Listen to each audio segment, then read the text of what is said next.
Oui, budget annexe des transports. Donc, ce budget annexe est marqué en section de fonctionnement par une progression donc anticipée des recettes commerciales qui évolue de plus de 7% et qui reviennent en fait au niveau avant crise pour 2022. Alors après, bon, en espérant qu'il n'y en ait pas 5, 6, 7, 8, 9 vagues d'affilée, mais enfin, normalement, c'est plutôt bien parti. Donc, un retour à l'avant-crise, voilà. Le versement mobilité qui se porte bien d'ailleurs, y compris sur cette année, on avait été un tout petit peu pessimiste ou peut-être trop prudent pour.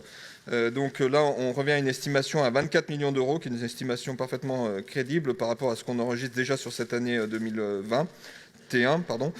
La participation de la région et de l'État, puisque vous savez que ce budget porte aussi les transports scolaires, donc pour 6 271 000 euros, et la fameuse subvention du budget principal pour équilibrer l'ensemble de 1,9 million d'euros. Avec cet argent, on fait quoi?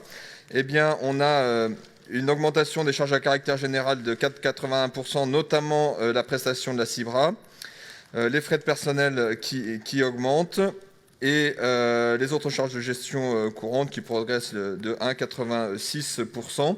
Alors ces augmentations sont en partie liées évidemment à l'augmentation de l'offre de la CIBRA. On peut parler des lignes des plages et des lignes hivernales qui sont pérennisées sur 2022. Et donc en parallèle, évidemment, il faut qu'on augmente notre participation qui est versée à la CIBRA puisqu'elle fait plus de travail pour nous. Voilà pour la section de fonctionnement. Pour la section d'investissement, vous avez donc en dépenses, la mise en œuvre du système de billettique avec la fin pour 750 000 euros, les remboursements d'emprunts pour 1,7 million, et puis des opérations d'équipement pour quasiment 10 millions d'euros.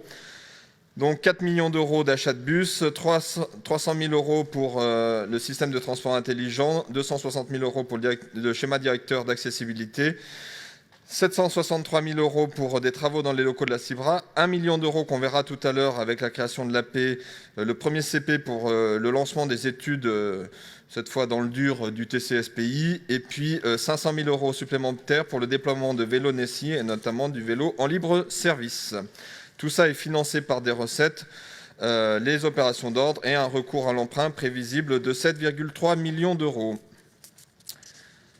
Voilà pour ce budget des transports. Si vous avez des questions ou des remarques, je suis à votre disposition.